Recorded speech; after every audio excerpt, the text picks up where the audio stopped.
ಆಮೇಲೆ ಗೊತ್ತಾಯ್ತು love portion ಎಲ್ಲ ಯಾರ ಜೊತೆಲೋ ಯಾರೋ ಮಾಡಿದ್ರು, ಯಾರೋ ಅಲ್ಲ ತೇಜಸ್ ಮಾಡಿದ್ರು.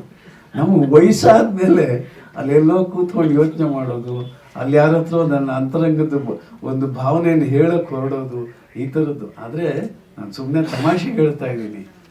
ಯಾಕೆಂದರೆ ಲವ್ ಪಾತ್ರ ಎಲ್ಲ ಸಮುದ್ರ ತೀರದಲ್ಲಿ ಕುಣಿದಾಡೋದು, ಓಡಾಡೋದು ಎಲ್ಲ ಅವ್ರು ಮಾಡಿದ್ರು.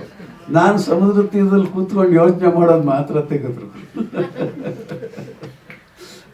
ಸುಮ್ಮನೆ ತಮಾಷೆಗೆ ಹೇಳಿದೆ. ಭಾಳ ಅದ್ಭುತವಾದ ಪಾತ್ರ. ಯಾಕೆಂದರೆ ಒಂದು ಸಿನಿಮಾ ನೋಡಿದಾಗ ಪ್ರತಿಯೊಬ್ಬನಿಗೂ ಒಂದು ವಯಸ್ಸಾದ ಕಾಲಕ್ಕೆ, ಒಂದು ಪ್ರಬುದ್ಧತೆ ಬಂದ ಮೇಲೆ, ಜೀವನದ ಅನುಭವಗಳು ಬಂದ ಮೇಲೆ ತಾನು ಮಾಡಿದ ತಪ್ಪು ಸರಿನ ಎಲ್ಲೋ ಒಂದು ಕಡೆ ಕೂತ್ಕೊಂಡು ಅವಲೋಕಿಸುವಂಥ ಒಂದು ಸಂದರ್ಭ ಎಲ್ರಿಗೂ ಬರುತ್ತೆ. ಆ ಒಂದು ತಳಮಳ, ಆ ಒಂದು ತಡಕಾಟ, ಯಾರ ಹತ್ರ ಹೇಳಬೇಕು, ಮಾಡಬೇಕು, ಇದನ್ನು ಹೇಗೆ ನಾನು ಇದನ್ನು ಹೇಗೆ ಆಚೆ ಹಾಕೋದು ಅಂತ ಅವ್ನು ಕನ್ಫ್ಯೂಸ್ ಮಾಡ್ಕೋಬೇಕಲ್ಲ. ಸೊ ಆ ಒಂದು ತೊಳಿಲಾಟ ಈ ಪಾತ್ರದಲ್ಲಿತ್ತು. ನನಗೆ ಪಾತ್ರ ಮಾಡೋಕ್ಕೆ ಕಷ್ಟ ಆಯಿತು. ಆದರೆ ತೇಜಸ್ಸು ಮತ್ತು ಮಯೂರ ತುಂಬ ಟಿಪ್ಗಳು ಕೊಡ್ತಾಯಿದ್ರು, ಕಿವಿಲೇ ಬಂದು ಹೇಳೋರು. ಡೈರೆಕ್ಟರ್ ಅಂದ್ಬಿಟ್ಟು ರೇ ಹಂಗಲ್ರಿ ಅಂತ ಯಾವತ್ತೂ ಹೇಳಲಿಲ್ಲ. ಕಿವಿಲಿ ಬಂದು ಸರ್ ಅಷ್ಟೊಂದು ನಗೋದು ಬೇಡ ಸರ್, ಅಷ್ಟೊಂದು ಕಣ್ಣಲ್ಲಿ ನೀರು ತುಂಬಿಕೊಂಡಿರಲಿ, ನೀರು ಆಚೆ ಬರಬಾರ್ದು, ಇದೆಲ್ಲ ಟಿಪ್ಸ್ ಕೊಟ್ಟು ಮಾಡಿಸಿದ್ದಾರೆ. ಗೊತ್ತಿಲ್ಲ ಹೇಗೆ ಮಾಡಿದ್ದೀನಿ ಅಂತ. ನನಗೂ ಒಂದು ಆತಂಕ ಇದೆ, ಆ ಪಾತ್ರನ ನ್ಯಾಯ ಒದಗಿಸಿದ್ದೀನ ಇಲ್ವಾ ಅನ್ನೋದು. ಯಾಕೆಂದರೆ ಇದು ಸಲೀಸಾದ ಪಾತ್ರ ಅಲ್ಲ.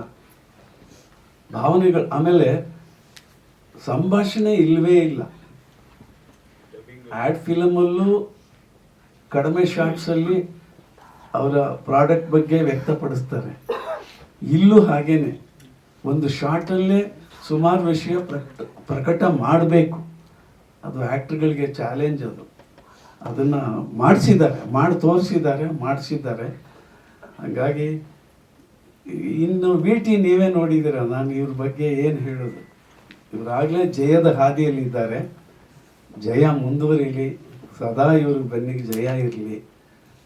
ನಿಮ್ಮೆಲ್ಲರ ಆಶೀರ್ವಾದ, ಪ್ರೋತ್ಸಾಹ, ಎಸ್ಪೆಷಲಿ ಮಾಧ್ಯಮ ಮಿತ್ರರು ಇದಕ್ಕೆ ಹೆಚ್ಚು ಸಹಕಾರ ಕೊಡಬೇಕು.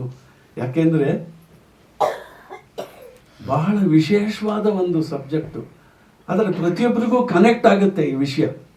ಸೊ ಇದು ಜನರ ಮುಂದೆ ಬಂದಾಗ ಜನರಿಗೆ ತಲುಪಬೇಕು ಅನ್ನೋದು ಅಷ್ಟೇ ಆಸೆ. ಸೊ ಇದಕ್ಕೆ ನೀವೆಲ್ಲರೂ ಸಹಕಾರ ಕೊಡಿ. ಇವ್ರಿಗೆಲ್ಲರಿಗೂ ಯಶಸ್ಸಾಗಲಿ.